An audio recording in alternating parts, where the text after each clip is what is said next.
Good morning, afternoon, and evening, everyone. I'm Sanjay Puri, President of Regulating AI, which is a global platform dedicated to advancing responsible, ethical, and trustworthy AI through education, policy dialogue, and international advocacy.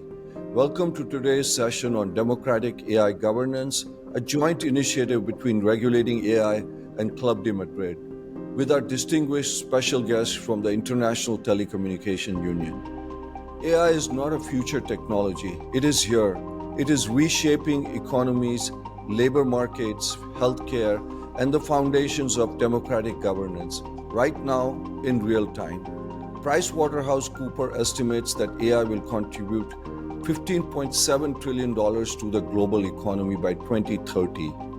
That captures the scale of the opportunity. But opportunity without governance is not progress, it is risk. The question before us today is not whether AI should be governed. That question has been answered. The question is how and by whom, and whether the international community can build trust, the institutions, and the shared principles to do it well before the window closes. Our session today runs 75 minutes across three thematic principles. The first pillar, the social, economic, and ethical implications of AI, and how we ensure that the benefits are broadly shared. The second pillar, the challenge of fragmented governance and whether a genuinely multilateral framework is achievable. The third pillar is transparency, accountability, and human oversight. The institutional architecture that is needed to keep AI systems answerable to democratic societies. Each section opens with a brief expert framing, followed by interventions and insights from our panelists. I do want to flag the strategic significance of our timing. The first meeting of the UN Global Dialogue on AI Governance takes place in Geneva on July 6th and 7th, 2026, back to back with the AI for Good Global Summit. Today's conclusions will be submitted directly as input to the leadership of those events. The voices in this room have a real pathway to influence the international agenda. Our keynote will be delivered by Preetam Malur, who is the head of the Emerging Technologies Division at the ITU, the UN's lead agency on global technology standards, and a central convener of the AI for Good Summit. Our expert briefer across all three sections is Dr. Miki Tripathi, Chief AI Implementation Officer at Mayo Clinic and former National Coordinator for Health IT and Chief AI Officer at the US Department of Health and Human Services. Few people in the world have done more to translate AI governance from principle into practice. From Club de Madrid, we are joined by Prime Minister Esko Aho, who was the Prime Minister of Finland from 1991 to 1995, and who steered Finland through economic transformation and towards its rise as a global technology democracy. We also have Sean Clary, Chairman of Strategic Concepts, one of the world's leading advisors on geopolitical risk and multilateral cooperation. We also have Dr. Obi, former Minister of Education of Nigeria and former Vice President of the World Bank's Africa region. She's a defining voice on AI governance, what AI governance must deliver for the Global South.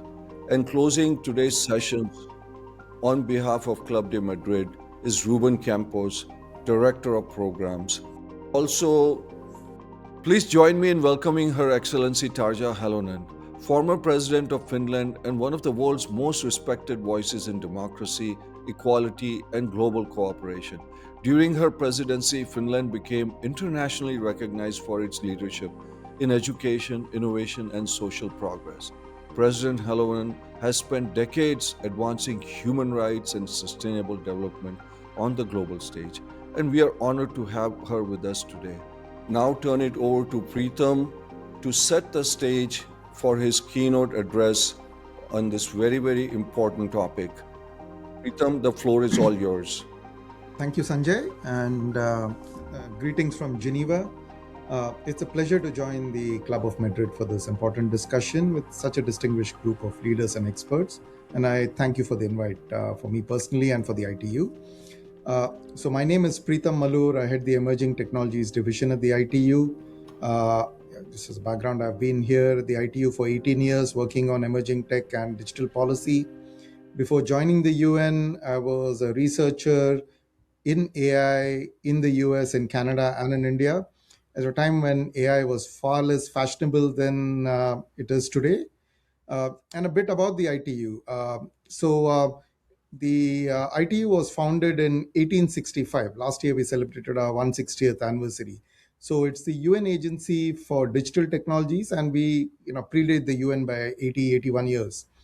So we work across connectivity, digital infrastructure, capacity building, standards, spectrum, cybersecurity, space technologies, and now increasingly on emerging technologies such as AI and quantum technologies. In fact, everything I listed at one point or the other was emerging technologies.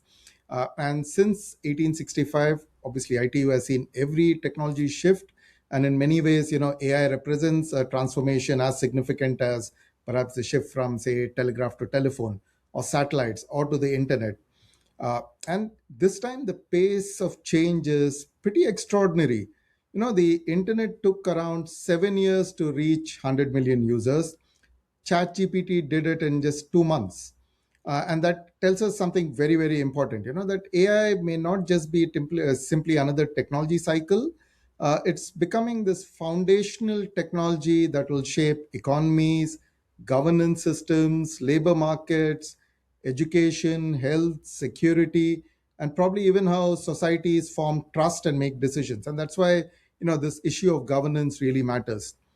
uh, just before I get into the issue of governance, a few words about what ITU does. As Sanjay said, we develop AI standards. We have 400 standards on AI and counting. We help countries with support on AI infrastructure, skills, provide a platform for discussing policies, strategies, and in many, many different areas. In 2017, ITU launched this flagship AI for Good initiative along with UN partners. I think we have now 55 UN partners. And the idea was very simple, not only to discuss the risks, because there are many, but also how AI can support healthcare, agriculture, disaster response, accessibility, sustainable development. So at this point, AI for Good has grown into perhaps the largest UN multi stakeholder AI platform, bringing together governments, researchers, companies, standards bodies, civil society, and the entire UN system. And also across the UN system, coordination on AI has significantly increased. ITU and UNESCO co-chair the UN Interagency Working Group on AI, which brings together around 50 UN entities. And this matters because AI cuts across almost every sector, every policy domain, and therefore every UN agency. And we have around 800 initiatives within the UN on AI. I'll turn to the broader AI policy and governance landscape. And perhaps let me start with a question here. How many countries have some form of a national AI strategy or policy? So the answer here is pretty reasonably high, surprisingly high, and it's increased significantly over the last 2 years. At the last count, and there are many repositories for this. OECD has one, ITU has one. There are third-party ones also. There are around 100 countries that have some form of an AI strategy, roadmap, policy framework, or a national initiative in different levels of maturity, of course. But let me ask you one more question. How many countries can actually train frontier AI models themselves? And here the answer is very, very few. There are effectively no, frontier scale, high performance computing clusters that are hosted in developing countries today. In fact, one third of the world's top 500 supercomputers are in the US. Around 80 are in China. China is an outlier when it comes to developing countries and all that. And practically none in developing countries. So there is clearly a very fast growing AI divide, because AI today is increasingly being shaped by three things: compute, data, and skills. and all three are highly concentrated. A handful of countries account for probably the overwhelming majority of advanced AI models, compute infrastructure, venture capital investment, and talent. And at the same time, there are many, many developing countries that are still struggling with basic digital infrastructure, with data ecosystems, access to computational resources. So when we talk about AI governance, we shouldn't start immediately thinking about regulation. That's just one bit of the puzzle. We also need to prioritize inclusion, access, capacity, representation, ensuring that countries don't just become consumers of AI technologies being developed somewhere else. And also, around the world, different AI governance approaches are emerging. EU has obviously moved forward with the EU AI Act, which is a risk-based approach. Across Asia, countries such as Singapore, Japan, Korea, the ASEAN countries are advancing governance and safety frameworks. The US, the current US administration is emphasizing innovation and infrastructure. China is developing approaches across algorithm registration and risk-based governance. Across Africa, Latin America, the Arab region, there's a growing focus on AI readiness, around skills, around sovereign capacities. Across the, even at the international level, we are seeing many, many major processes. The G7, G20, ITU, of course, with our AI for Good, OECD, UNESCO, the Council of Europe and its Convention on AI, and then also seeing this series of AI summits being hosted. It started with the UK Bletchley process, then Korea, which hosted a midway kind of hybrid summit, then France with its Action Summit, India with its Impact Summit this year, next year it's Switzerland. So there's a lot happening globally. But then there's this natural question that rises, and that's what was being discussed in the GA for a year. What exactly do we mean when we say AI governance? Is it about safety, human rights, standards, copyright, climate impact, competition policy, misinformation, jobs, transparency, compute, skills? There's a long list. And the answer is increasingly all of the above. And that's why the challenge is becoming increasingly complex as AI itself is rapidly evolving. We are also moving, I'm sure others will bring this up, we are moving towards agentic AI, towards embodied AI, which are highly autonomous systems that learn from their own environment. And these are also converging with quantum technologies, with neurotech, with space technologies. So it's becoming really complex. And AI is also becoming this defensive tool and also a cyber risk multiplier, as you saw with examples such as Anthropic's Mythos, which has demonstrated that governance approaches, will need to evolve along with these, with this evolution of technology. And that's why AI governance is really, really complex. So under the UN General Assembly, the UNGA, AI modalities resolution, which was passed last year, a landmark resolution, two important processes were established: the Independent International Scientific Panel on AI, which will provide evidence based assessments. In fact, I was at their first in person meeting in Madrid 2 weeks ago. It was hosted by the government with the Prime Minister being there. And the second one is the Global Dialogue on AI Governance. As Sanjay said, we are hosting it in Palexpo in Geneva, side by side with the AI for Good. And this is the multi-stakeholder platform for policy discussions and cooperation. ITU and UNESCO are coordinating this one jointly. And these are the two UNGA mandated processes that are complementary to our platform. If you can think of it this way, one provides the evidence, one provides the guidance, and the AI for Good platform essentially helps with implementation and real world action. And what's important here is that we create this safe space, where countries, stakeholders can discuss these issues together. And clearly, there are differing priorities, differing values, and differing levels of readiness. But there is a space where best practices can be exchanged, or our own experiences can be exchanged. For the first time in technology history, the international community is discussing governance questions relatively early in the technology cycle. And it's clear that no single government, no single company, no single organization can address any of these issues alone. And multi-stakeholder cooperation is the way to go, including increasing, including meaningful participation from developing countries. because it's clear to all of us. AI governance is about shaping the future we want, and it's a future where AI supports human dignity, expands opportunities, respects human rights, and benefits all countries and all communities. And that's why international cooperation is very important at this moment. And that's where we at the UNC, the Club of Madrid, with its influential membership, playing a key role in fostering this international cooperation.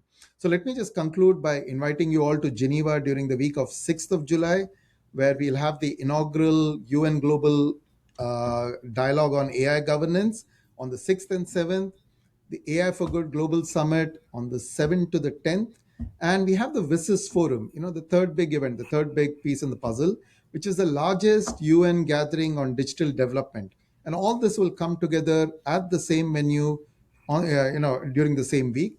And it was intentional, bringing these communities together is important, because the conversations on AI governance cannot be separated from the discussions on digital development, on access, on skills, on implementation. So I really hope many of you, if not all of you, join us there.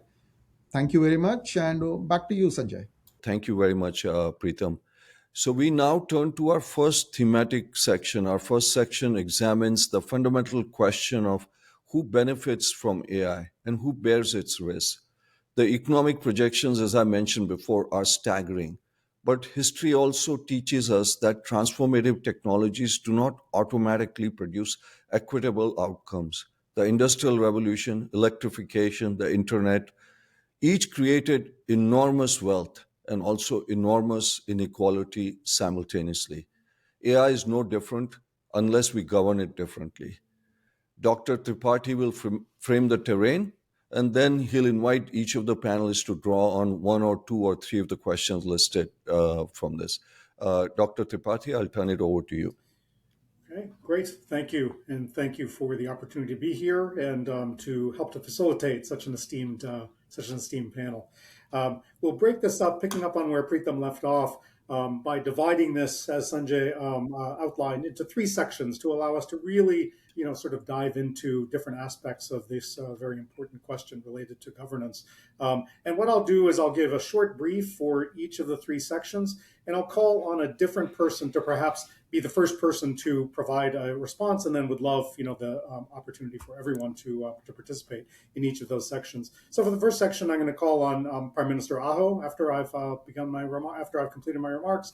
Second, I'll call on Prime Minister Jamo, and then third, I'll call on Minister Obi Ezekwesili to be the first one to respond, and then we can open it up. So. Just picking up again from where Preetham left off, we may be at a threshold moment in modern history. It's not the kind that's marked, I think, by a calendar or the signing of agreement. We know that this may be the kind of moment that only becomes visible in retrospect when we look back and ask, well, what did everyone know back then? And what did they choose to do when it seemed to matter most, when we could influence it most? Artificial intelligence, as has been noted a number of times already today, is no longer just over the horizon. It's here. It's embedded in the decisions of our courts. I work in large provider organizations. It's baked into our hospitals and our front-facing clinicians who are using it every single day. It's in the loans approved or denied. It's in the jobs that have already quietly disappeared and the jobs that remain. And it's shaping the life chances of a biologist in Jakarta, a factory worker in Detroit, a farmer in rural France, whether or not any of them have ever heard the term large language model. Many are describing AI as the gateway to a world of abundance over scarcity, and that may be true. As Sanjay has noted, there are projections that suggest that AI could add trillions, tens of trillions of dollars to the global economy over the next decade. And as Sanjay has noted, history has also shown us that efficiency doesn't necessarily mean equity. Abundance doesn't necessarily mean equitable distribution in a reasonable time frame. Each wave of innovation that we've seen has created enormous wealth. And eventually they did become democratized in very fundamental ways, I think. But each also ushered in long periods of time that left behind those without capital, connectivity, or the political voice to reap the benefits sooner. If artificial intelligence is the kind of epoch-defining technology that it now appears to be, perhaps we shouldn't be passive about it this time. As Pritam noted, there is a lot of work going on now early in this cycle, so there's a real opportunity here. So today's panel brings together very well-respected top leaders of action in government, in international institutions, in the private sector, and in civil society. We're not here to admire AI. We're not here to loathe it. We're not here to fear it. We're here to discuss how can we govern it thoughtfully, urgently, and together. Those in this panel and joining us today aren't here because the problem's easy. You're here because it isn't, and because the window to shape it is narrower, perhaps, than it appears, because things are moving so fast. In our short time together today, we're going to break the discussion into three sections. First will be what is at stake with artificial intelligence. That will be this first block. The second, who decides how these costs and benefits are distributed. That'll be the second section. And then finally, how do we guide artificial intelligence to be a tide that lifts all boats to the greatest extent possible? And then, since this panel comprises people of action, at the very end, I'm going to ask each of our discussants to wrap up with two pointed thoughts. What do we need to get right? And what do we need to do first? But first, let's dive into the first section here. Three questions that will frame our discussion. How do we ensure the economic gains from AI are broadly shared across nations and communities and not simply captured by those who are already ahead and perhaps are racing further ahead? What concrete steps can close the AI divide so the developing world is not left a passive consumer of technologies built elsewhere for others? And how do we confront the real ethical realities that we know exist? Bias, discrimination, livelihoods disrupted faster than safety nets can be built, without stifling the innovation that we also very desperately need and want. The microphone and this moment now belong to the panel. Let me first ask Prime Minister Aho to provide some comments. All those who are able to and want to use AI, they have to understand what happens in these verticals. They are not able to invest in verticals, but they have to understand what's going on in those verticals. But this horizontalization is a game where small countries, developing countries, smaller companies as well, do have a role to play. They can even have some benefits in that sector.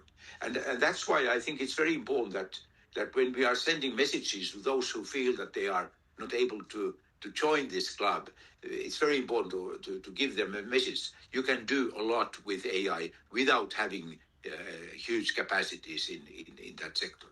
And you probably know better than me how challenging it is to integrate AI into existing systems, because you have to be able to reform the underlying service or even manufacturing system in order to take that benefit. Healthcare is a very good example of that. If you try to solve the problems of healthcare only by investing in AI, it's mission impossible. You have to be able to understand that also the underlying system has to be reformed. Secondly, and this is my final comment, I want to compare AI with former technologies. You mentioned in the report internet. That's probably one example. Mobile technology is another one. But I think even better example is nuclear power. You can use nuclear power for good and bad. You can in the energy sector you can take a lot of benefits from that. But when having applications in the military field, there has been fundamental risks, existential risks, and in spite of the fact that we didn't like the Cold War period at all, the fact is that the United States and the Soviet Union together were able to work in order to create some kind of regulatory environment for use of nuclear armaments. And they also wanted to limit access to nuclear arsenals with treaties. I wonder if and when President Trump and President Xi are going to meet soon, if they are going to discuss about their responsibility to guarantee that that certain kind of regulatory rules are going to be approved. Because without these two countries, I think it is mission impossible. We have to be able to get these two superpowers to integrate into this. Do they have this responsibility? Are they ready to take that responsibility? I think that is a relevant question today. Yes, yes. Thanks very much. Thank you. It's hard to argue that you've overstated where we are and the seriousness of where we are, and certainly the full circle way in which some of these things are now being considered. I was one of the people who co-authored the Biden administration executive order, and now we're starting to see within the Trump administration some of those considerations coming back about how do we think about the government role in evaluating safety. So thank you very much for laying on this important conversation.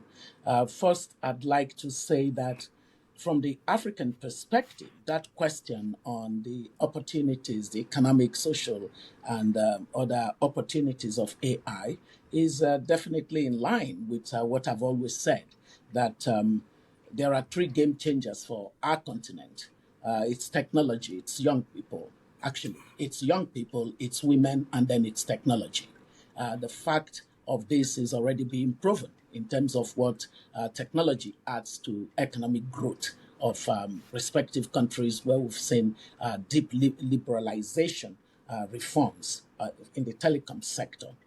And so I'd like to put out some data that gives a sense that the prospects of AI for the continent is significant, while of course ending on the note of the fact that if we just simply carried along with the way that AI incursion is going on and how it is emerging and evolving so rapidly without taking into consideration a whole lot of the other things we would discuss during this webinar, what we would end up with is not AI as the next frontier for development for the continent. It would rather be AI for a next frontier of dependency for the continent that I come from. And that is not something we want to see. We don't want to see an Africa that is a raw material for AI, just exactly repeating the same paradigm. But in terms of the positives, AI is estimated to be capable of injecting 2.9 trillion into the African economy by 2030, a 3% annual GDP boost, lifting some 11 million Africans out of poverty potentially and creating some 500,000 jobs. The Africa Development Bank projects that 1 trillion additional GDP gain by 2035 from AI-driven productivity is possible. The African AI market itself is forecast to grow from 4.5 billion in 2025 to 16.5 trillion by 2030. That's a 27.4% of annual growth rate. And by 2050, Africa's digital economy is expected to expand from 5.2 of GDP, percent of GDP to 8.5%. And so this is huge. And in terms of what I said about jobs, up to 230 million digital jobs are projected in sub-Saharan Africa by 2030, but only to the extent that the drivers of such opportunities are in place. So I am huge on the matter of foundational learning, which is in crisis on the continent. 9 out of every 10 children are not achieving minimum literacy numeracy outcome compared to 7 out of every children in the world. These are prior conditions. And then when you think in terms of digital skills and connectivity, especially because of digital divides within the continent and across the continent, then you realize how strong these issues of prior conditions are. To that extent, therefore, when we think of the question that has been put in this particular segment, we need to realize that there is fundamentally an asymmetry that is structural as far as the matter of Africa in relation to the opportunities globally is concerned. 17% of the world's population is Africa, but only 2.5% of the global AI market and 0.3% of projected worldwide AI investment concerns the continent. Despite us housing 18% of the world's global people, we account only for less than 1% of global data center capacity. In recent time, the Google was going to, or was it Microsoft? I don't remember which of them, was going to set up a $1 billion investment in data centers in Nairobi. Only a few days ago, the government announced that it does not have the energy capacity to facilitate such investment. So we really already have issues that are on the table in terms of the matter of AI and its market role and the way to regulate without stifling the opportunities that are inherent in it for the continent. So if you asked the question all over again, it would come to the prior conditions that enable an inclusive attraction of the opportunities that are possible through AI. In this first section, we've asked what's at stake, and I think we've had very powerful testimony from a number of people on what is at stake, and it's really a lot, as we can see. The next section is going to think a little bit harder about who decides, and perhaps harder still, can anyone decide, or who are the anyones? Who is that group that we need to bring together as we look to what's happening in the summer with the United Nations? We're obviously not starting with a blank slate. Right now, governments around the world are writing AI laws in isolation. I think Pritham noted a number of these. We've got trade blocs erecting digital borders, companies navigating a patchwork of regulations that are so contradictory in some cases they amount to no regulation at all. The European Union has its AI Act. China has its generative AI rules. The US governs by executive order, sector by sector guidance, and a growing thicket of state laws and regulations. And of course, many other parts of the world govern by active or passive inaction in many ways, which is to say, on terms set by the others. Each new governance layer seems to add to complexity without solving the underlying problems, which is, I think, what we want to be able to do by bringing all of you together to help us think through how do we get some of these underlying problems. Some, of course, are going to argue that fragmentation is not only inevitable, but it may also be desirable. Sovereignty matters. What works in Belgium shouldn't be imposed on Brazil, and vice versa. That a race to align could become a race to the bottom, or worse, a race to the most powerful nation's preferences. There's even a term for this now. It's called sovereign AI. The other side of that argument is that bits and bytes don't respect national or provincial or state boundaries. A deepfake engineered in one jurisdiction can destabilize an election in another one around the world. Facial recognition technology built in one capital can be exported to 50 more overnight. AI that can expose and exploit common cybersecurity gaps can be projected from anywhere in the world to any other part of the world overnight. These aren't edge cases. These are the architecture, the core of the very problem that we have in front of us. Of course, we have been here before. I think Prime Minister Aho pointed to this. The international community has found ways to build cooperation on nuclear non-proliferation, for example, on aviation safety, on pandemic preparedness, and may still on climate. Not perfectly, obviously, not without cracks, not without fissures, but sufficiently in many of those cases. None of those frameworks also began with a grand treaty, but with a narrow shared acknowledgement that some challenges are too consequential to be left alone. And I think, as Pritham wisely noted, we may be very, in terms of all of those things that predate this, in terms of the kind of scope of technology we're talking about, we may be in a unique moment where we actually are right now, in terms of consciousness of the potential consequences, out ahead of it, in terms of at least recognizing what the potential might be. AI is that type of challenge. So the question we want to ask the panel now isn't whether global coordination is philosophically preferable, it's whether it's politically achievable. And if so, how? Do we pursue a unified global framework, or do we build from the ground up through interoperable national regimes and regional alliances? Do we think about the production of technologies, or do we think about, for example, nuclear power is a great example, highly regulate the production of the technology? Or do we think about the uses and regulating the uses of it? Facial recognition technology around the world is an example of that, perhaps. What role can private-public coalitions play in aligning codes of conduct and offering incentives rather than merely aligning words? And finally, in a world of genuine strategic rivalry, and this will certainly be the case as we look very carefully at the upcoming U.S.-China summit, where the same technology is both a tool of prosperity and a tool of geopolitical advantage.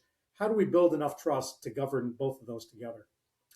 As we know, these aren't rhetorical questions. They may soon become the hardest questions that we face in international relations. President Hallinan? AI is only one of the problems what we are challenging now in the modern global democracy, and that's why I think that what Prime Minister has said already earlier, that it's also the question that how we can control and be involved in these systems, whether it's AI or some other area technical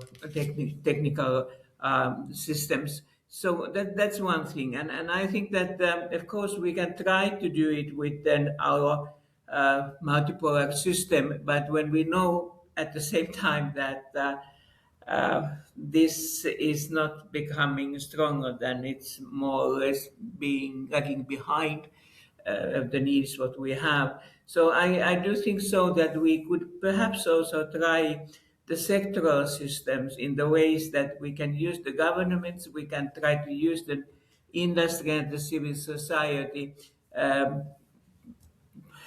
United Nations, for instance, have the whole family how to try to do this not only by the general agreements, but also by ILO or by UNESCO and so on, and try to step by step to shrink the area where we think that that certain type of the behavior is acceptable. So it has been already in the discussions that how the democratic system itself, of course, works with a majority. And of course, the role of the minorities is always important. It's at the local level, at the national level, and then international level.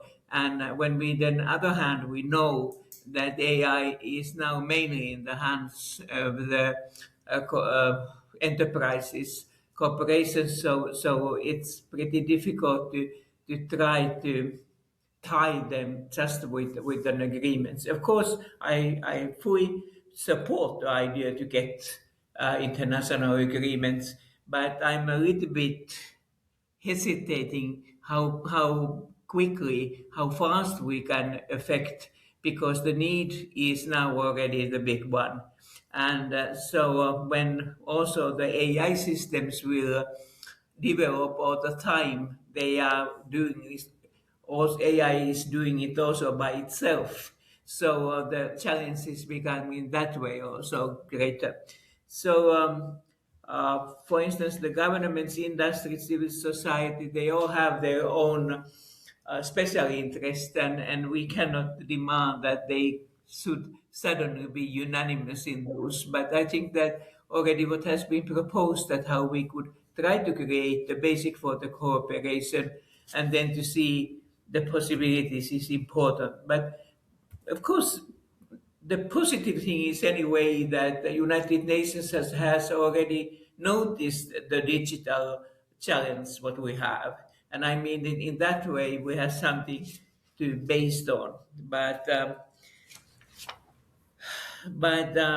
think that um, we should also encourage people to and countries to do their best and don't shoot the early birds. That sometimes perhaps we could find a better way, having several different uh, tries, proposals, and then to see that how to make them more general.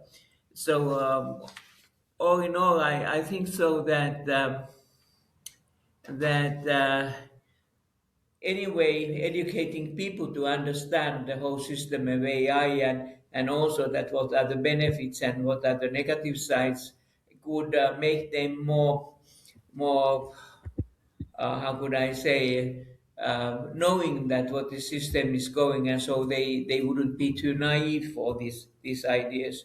But AI literacy, I think, in that way is extremely important. Why we get the better systems to control the system. But both aren't fine. But just allow me to be also a little bit hesitating that how quickly we can organize this. But going forward anyway is a good step. Thank you. Great. Thank you, President Allen. And I think you raise a very important point about awareness of the public. And I know certainly I can't speak for the entire world, but I know in the US, there is a growing sense that large parts of the US population actually has a fairly negative view of AI and getting more negative, which has implications for how we think about it as a country, obviously, going forward. I was going to circle back to Prime Minister Aho again. In the beginning, one fundamental challenge has been mentioned, that technology is moving so fast, ahead so fast, that it's very difficult to regulate something which is running so fast. And I think that comprehensive solution, some kind of overall regulation of AI challenges, it's mission impossible. And that's why I like the idea. President Howard mentioned also this, that sectoral things.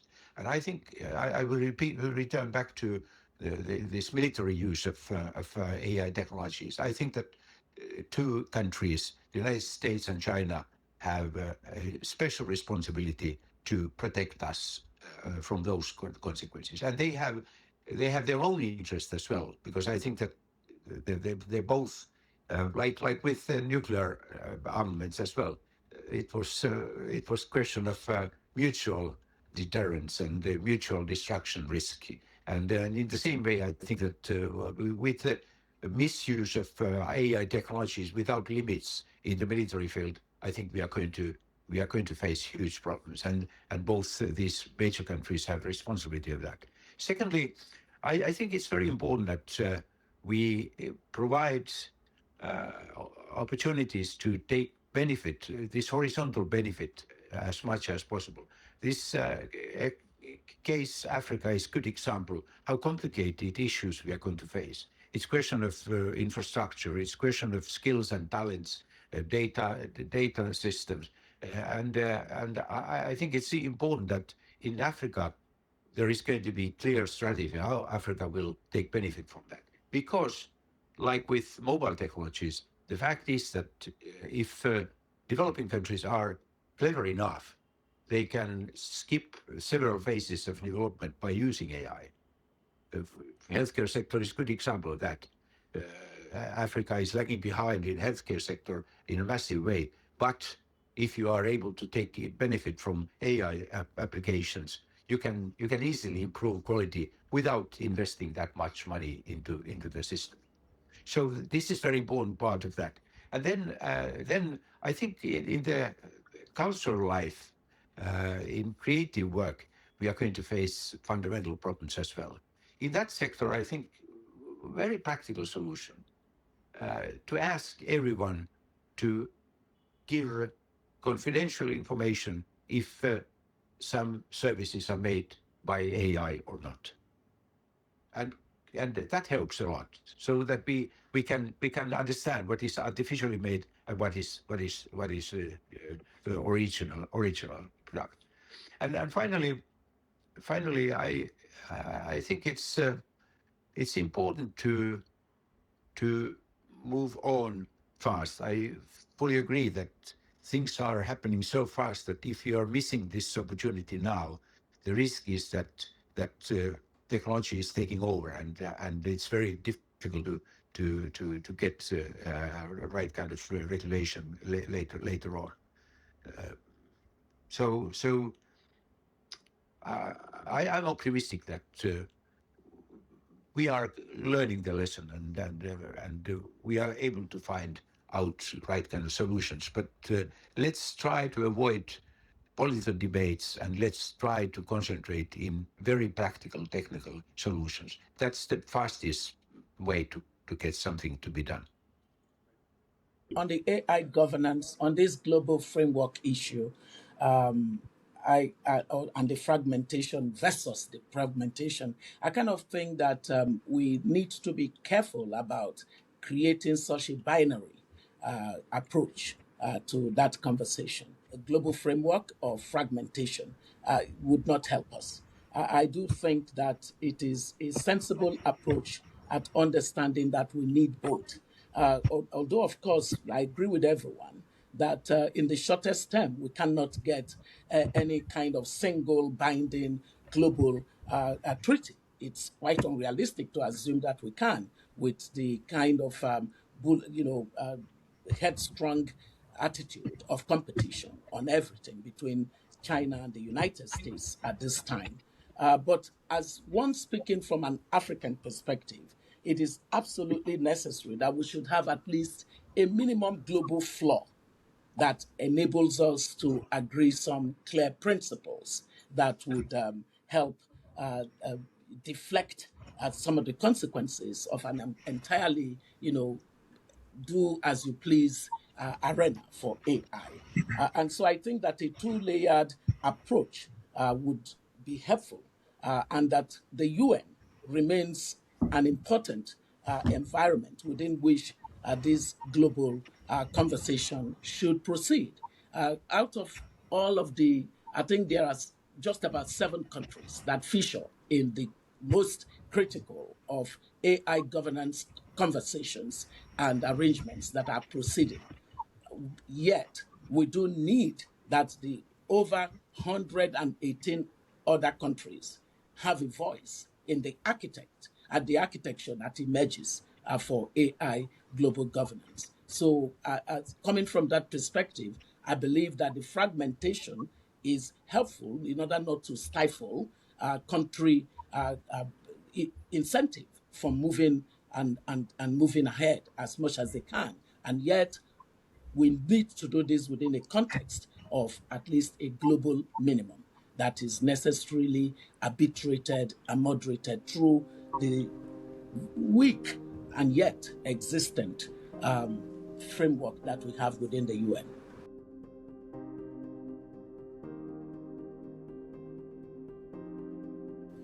So let's begin now our section 3. This is the question that sits beneath really every AI policy debate. It's often unspoken, that this section finally brings to the surface. And I certainly, as the Chief AI Implementation Officer at Mayo Clinic, where we have 450 AI solutions in our pipeline that we are bringing live, we've got 100 that are now in production being used by our hospitals and clinicians every day. And the question is coming more to the fore when something goes wrong, and we know that something will go wrong. This isn't an if, it's a when. Who answers for it? Who's responsible? And how do we sort that out? This is not an abstract question. It's a question in the courtroom. It's going to be a question in parliaments. It's going to be a question at press conferences. It's going to be a question on Instagram. In the eyes of the person whose life was materially diminished by a decision they never saw coming, made by a system they never consented to, operated by an institution that may not even know that it caused harm. We've spent decades building accountability frameworks for human decisions. We know how to assign liability to a surgeon, for example, to a bank, to government officials. These frameworks are imperfect, but they rest on a legible foundation. A human being, a human institution made a choice. AI, of course, splinters that foundation as we think about autonomous agentic solutions having more goal-oriented kind of focus, but with a lot of room to make decisions along the way to achieving that goal. The engineer wrote the model, the company deployed it, the regulator permitted it, and now it's given a certain amount of leeway to act on its own, depending on what the type of solution is and where it's being deployed. And somewhere in those handoffs between them, responsibility and more important, accountability starts to become ephemeral, not through malice, but really through design and through the nature of the technology. And in some ways, when everyone's responsible, somehow no one becomes accountable. This isn't a technical problem. It is a governance challenge, though. It's one we impassively codify by moving faster than our accountability structures can follow. So in this final section, we want to turn to really kind of the architecture of responsibility and accountability. It's not oversight as a bureaucratic formality. All of us have experienced that, a checkbox, a rubber stamp, a committee that meets quarterly, writes a white paper, but oversight with teeth. How do we have oversight that compels transparency and enforces consequences to make it hard for bad actors to exploit? We've built institutions that rose to this challenge before. Financial regulators learned after terrible crises to demand explainability from complex financial instruments. Aviation authorities have built black boxes, incident reporting, international safety standards, not because the industry offered them up naturally, organically, but because the public demanded them after a catastrophe or a series of catastrophes. We could just wait for a catastrophe in this case to jump to action, or we can learn from our past mistakes and try to be more assertive now. The questions before this panel now are the ones that are going to determine whether AI governance has any real meaning at all. How do we preserve human oversight in meaningful ways without choking the innovation that this technology will absolutely bring to bear as well? How do we close the gap between the speed of technology and the pace of law and the pace of our institutions? And when AI causes real, concrete human harm, who's held to account and what are the consequences? We've examined what's at stake, who should coordinate. Now we're going to look at how do we hold people and organizations to account. Let me ask Sean Cleary to begin with that, and then I'll turn to President Hallinan. I don't know what I've ever done to you to deserve being served such a hot potato, but in any event, that is obviously the ultimate question that we all have to grapple with, and I'm sure you remember, albeit that it's not squarely in your line of responsibility, that these discussions were taking place about 14, 15 years ago when autonomous vehicles were first being discussed. Who is responsible in the event of an accident caused by an autonomous vehicle? Is it the non-driver, the person sitting inside the vehicle?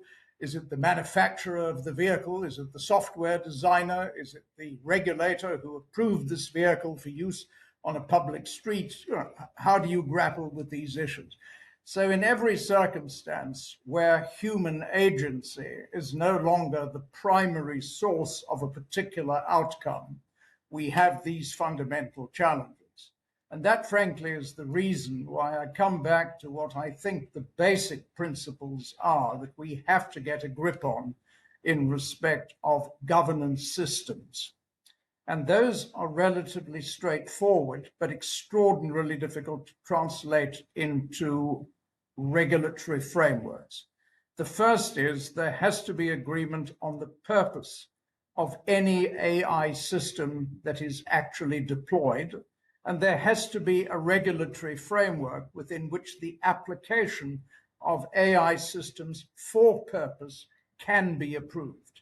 In other words, by definition, it is not appropriate for me, assuming that I have the resources at my disposal, it is not appropriate for me to develop an AI system which exterminates anyone who challenges me in the financial space.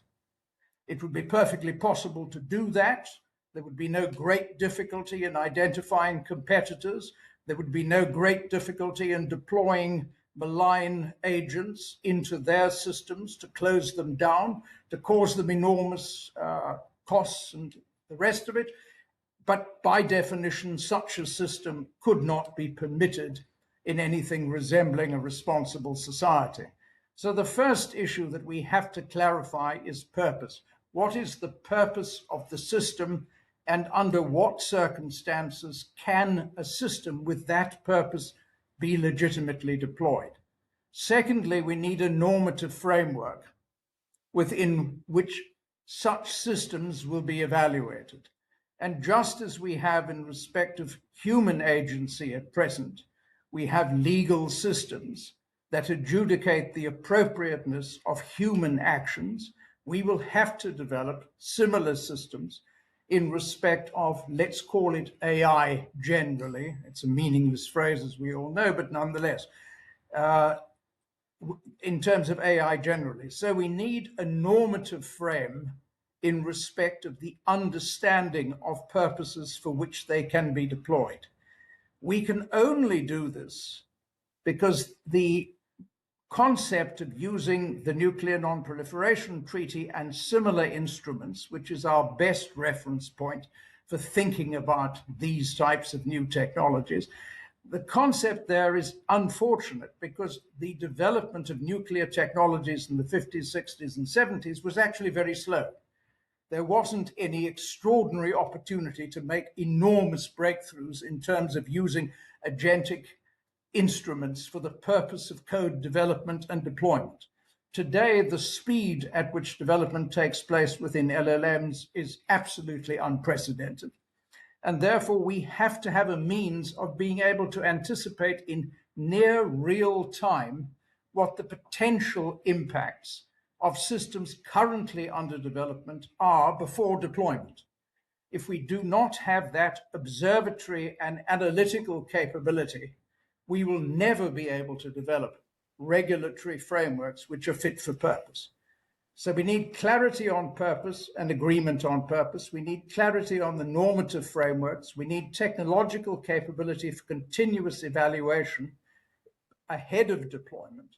And then we need some mechanisms, and they are probably multinational. I cannot see how they can be done on anything other than an international level, for enforcement of the normative parameters that have been agreed for the deployment of the systems that are in fact being brought into existence. Now, all of that is utterly conceptual. We are so far away from having agreement on any of these issues today that the challenge is absolutely enormous. It's terrifyingly large. But the fact is, if we don't get those things right, we can't solve this problem. Governance involves clarity on purpose, clarity on norms, and an institutional framework that ensures it. And in the context of LLMs, that means realistically both technological observation in near real time and normative application through institutions to ensure compliance with the norms. Keeping the balance between the benefits what we can have with an AI and then the negative side.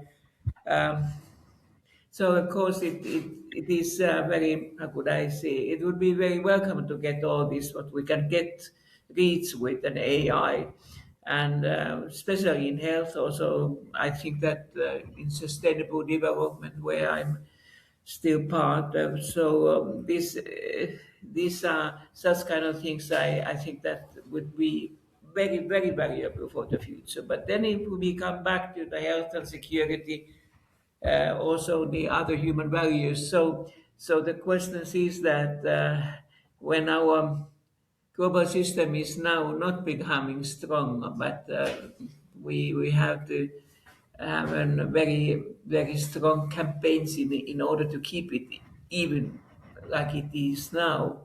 So we come again and again for that at the same time when the challenges are bigger and bigger, so our resources are not growing in the same way. But I agree what you said already, the clarity of purpose, and then also to see it that one nation state or even less a citizen cannot solve this issue. So we come, of course, to the back to that if somebody is responsible for that, for instance, the corporations, so in which way? Now, of course, the judicial systems of the different countries are very different.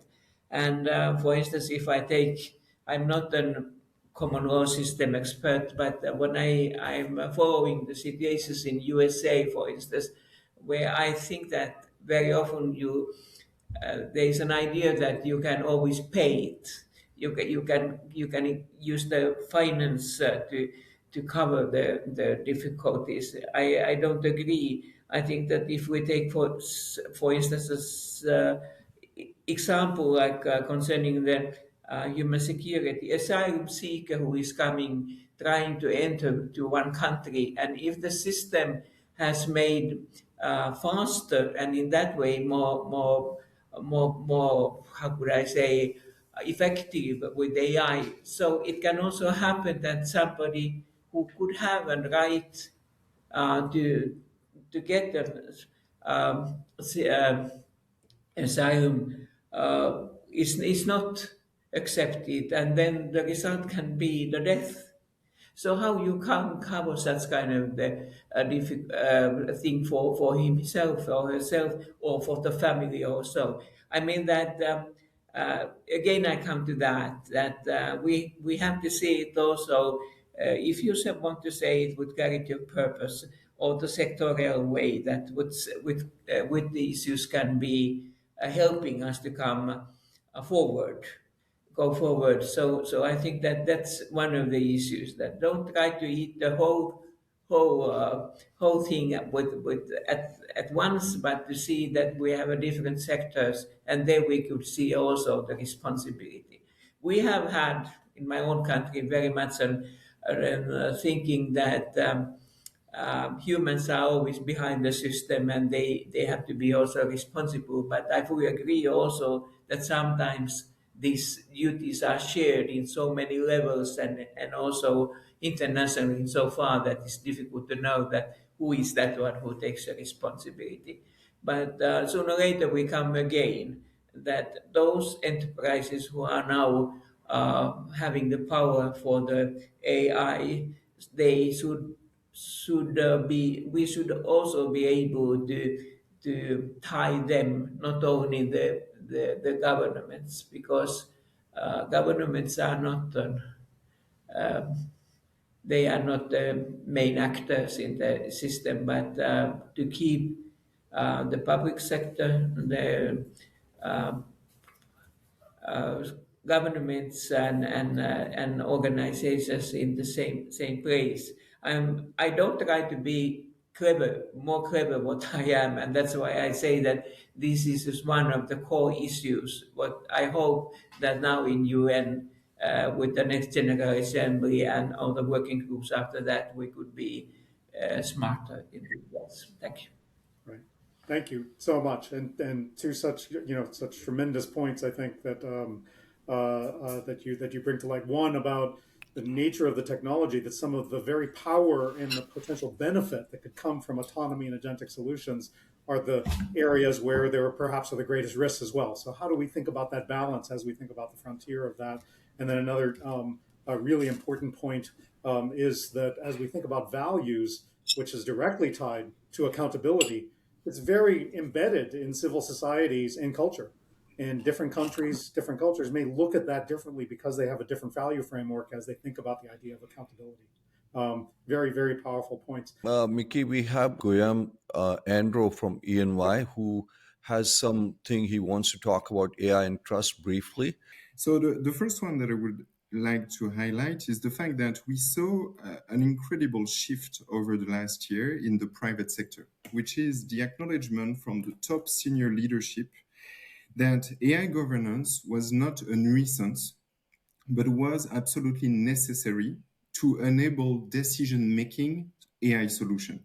And they really noticed by themselves that without that trust, without that fundamental AI governance, they couldn't trust those solutions, so they could not really benefit from what AI could bring to their organization. This acknowledgement from the private sector, I believe, create a possibility for an alignment because, and it's an interesting aspect in my opinion, is the fact that it's not a government entity or regulation that decided to withhold mythos, as we rightly mentioned. It's a private organization, Anthropic in that case. And so we see the same type of behavior from different private organizations. And I believe there is a very strong alignment of interest and acknowledgement between leaders in the private sectors and what we usually refer to as middle powers. Fully conscious of what Prime Minister Howe mentioned, which is the fact that we have two superpowers which are extremely important stakeholders. And therefore, I believe that ability to align the stakeholders between the private sector and the middle powers is creating a weight which is possibly sufficient to really wait in the debate and build what Mr. Cleary very rightly highlighted a couple of times, the need to have those regulatory framework and technological capabilities built up as fast as we possibly can. And so I would like to conclude with a very practical, very concrete suggestion. As Mr. Malou mentioned during the opening, we have the first UN AI governance discussion happening in July in Geneva. And so I would like to suggest a concrete initiative in that we start together. I believe this group is probably the best possible group to get started on that, to build those technological capabilities and that regulatory framework. I suggest, and this is a commitment from myself and from EY, to help in all the capacity and all the resource we can offer in building and starting to work towards that target ahead of the agenda for early July. Thank you very much for your very insightful discussion, your very relevant point, and of course, it would be a pleasure to keep those exchanges. Thank you. Thank you, Graham. And thank you, Mickey, and thank you all. I think what I've heard across these interventions is a convergence that I think is itself significant, a broad consensus that the choice is really not between governance and innovation, but between governed innovation and ungoverned risk. These conclusions will be formally submitted to the UN Global Dialogue on AI Governance in Geneva in July. And the conversation will continue, and we will take the help of ENY also, and all of these people present. And to close our session, I would really like to now call upon and yield the floor to Ruben Campos, the Director of Programs at Club de Madrid and Senior Researcher at Real Institute Elcano.